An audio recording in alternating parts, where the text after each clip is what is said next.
Bonjour, comment allez-vous? How's everyone doing? Thanks for coming. So I'm Tom with Base, going to be talking today about the future of commerce, which I believe will be happening more and more on-chain.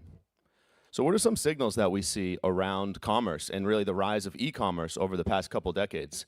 More and more volume, going to be projected 4 trillion in the next couple years of commerce is happening online, on the internet, on the web. Today, though, there's slow settlement behind the scenes. Often this doesn't hit us as consumers, but as merchants, there's difficulties with getting paid quickly and promptly.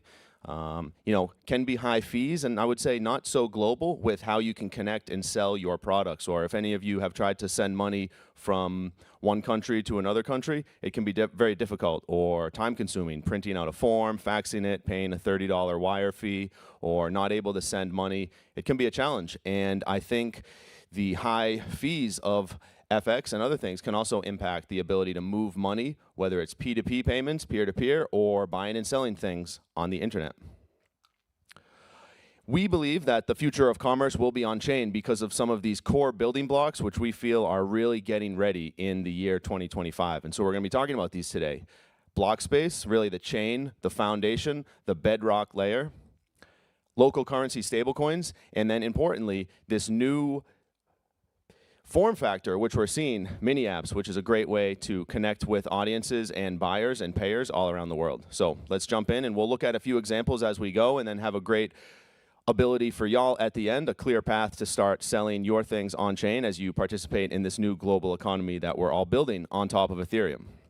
All right, so the first building block space. It's really the fundamental layer that makes this all possible, and it has some really unique properties that I want to highlight today. So, in addition to the permissionlessness of block space, where anyone can be involved, and the composability of all the smart contracts that are on chain, I think there's a few other things that are really interesting.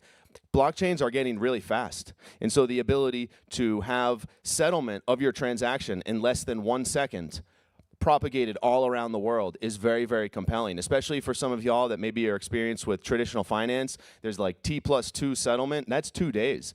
Things can shut down overnight or over the weekend. And, especially for some of our global neighbors in areas like Australia or New Zealand, they're often not having the same business hours at all. And so the idea of a global 24/7 worldwide connected blockchain, median transaction fees of less than a cent that we see today on Base, and that's for, sending Ether or sending stablecoins or doing a swap or even a multi-hop swap.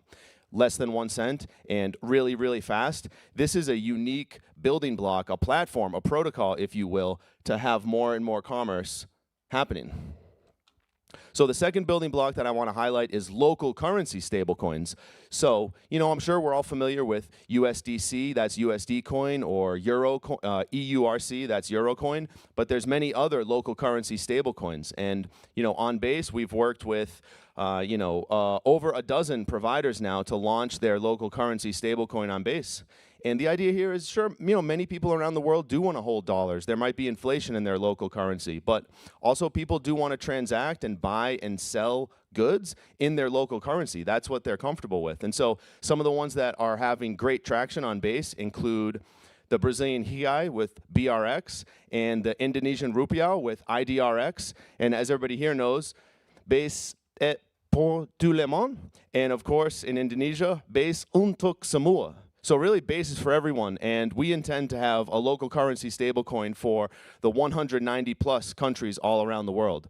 So people, consumers, builders, regular everyday people can transact in the currency that is most valuable to them. But of course, because it's the blockchain and it's a self-sovereign technology, they can choose to hold whatever they want and transfer it, swap it, do whatever they will with it. And so this is a really important other building block that is enabling commerce to come more and more on-chain as it's a 5x, 10x better experience than before. In this last building block, we're really excited about. Who here, let's do a show of hands, who here has used a mini app or has even heard of a mini app? What is a mini app? Yeah. So a mini app basically is an app inside another app. So you can almost think of this as a way to get distribution and increase your top of funnel if you have an existing app And if you don't have an app, this is a great way to learn, to get traction, and to start finding early product market fit or signals from the market. And so a couple things about mini apps. They're quite popular in Telegram, in Farcaster, and coming soon to Coinbase Wallet. A great part of it, I mentioned distribution, reach, growth, viral loop mechanics. There's a built-in social graph that you automatically can get access to if you build a mini app.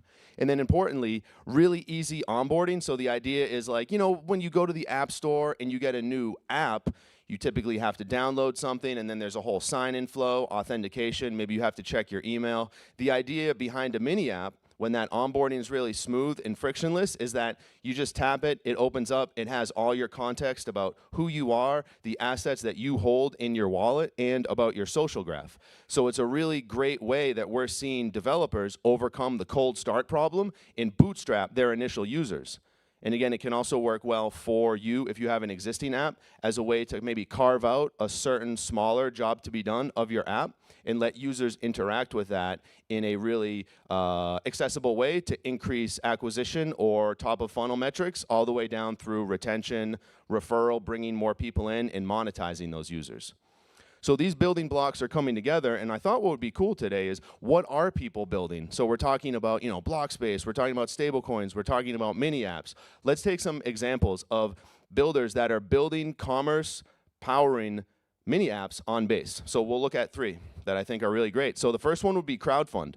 This is built by Seed Club. This is the #1 app right now actually on Farcaster, #1 mini app, and it's great. It's basically like, think like a Kickstarter or GoFundMe style of like, hey, you want to raise money for something. Maybe you have a business venture you're launching, or you're a creator creating something on chain.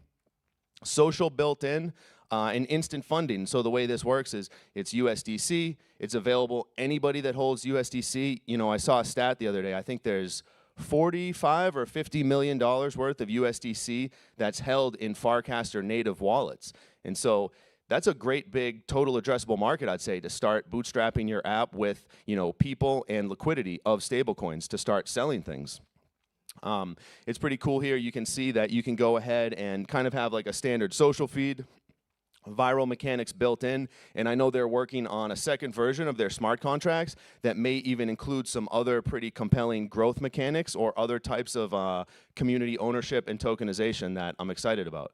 So this is a great mini app. A second one I'd highlight is Slice. So this is kind of an OG commerce project that I think is doing a lot of great buying and selling of things on chain.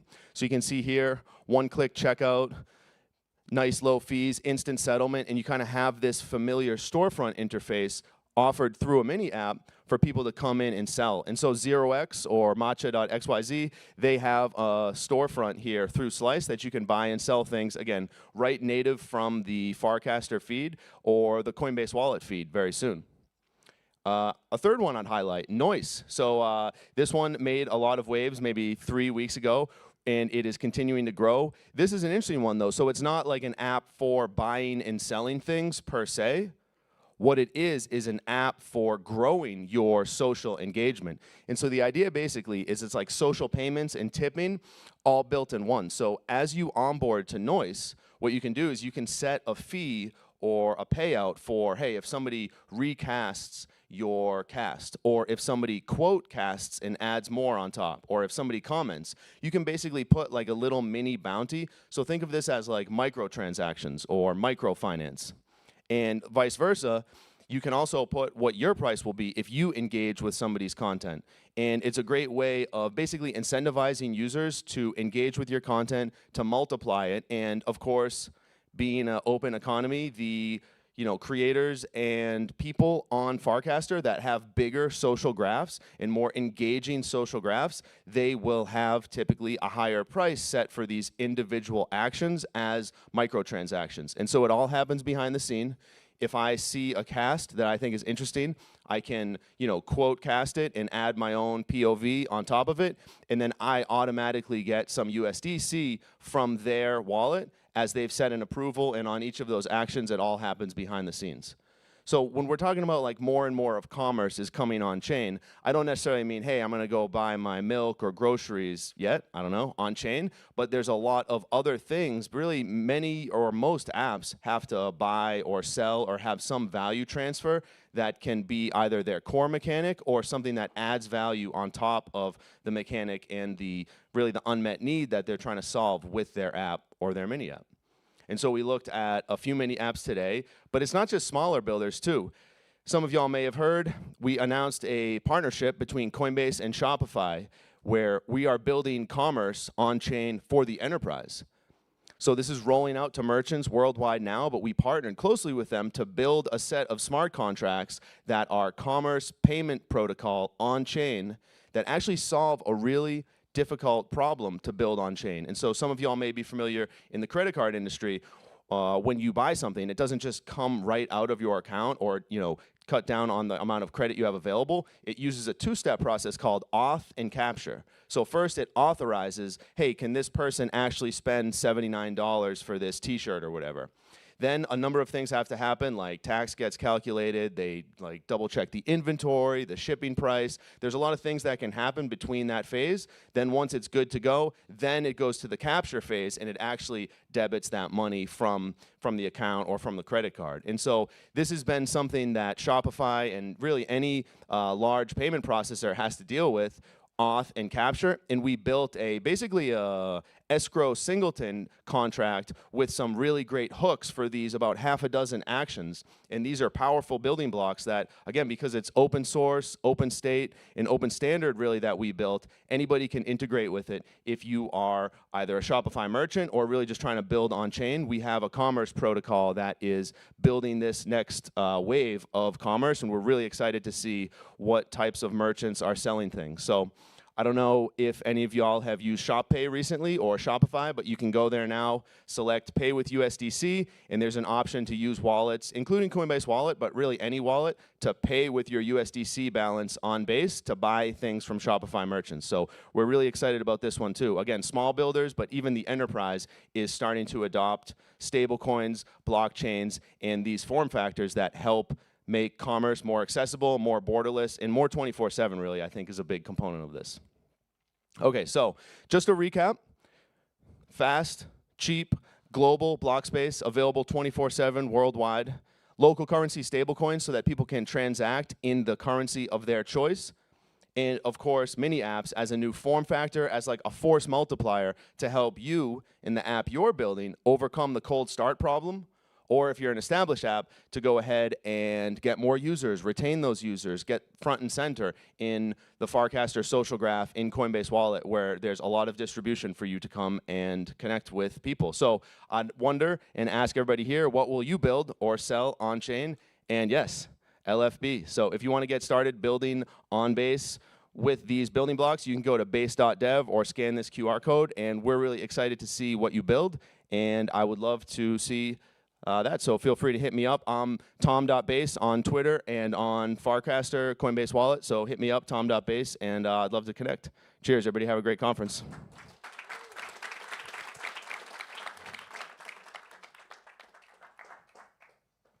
Yeah, we have time for questions.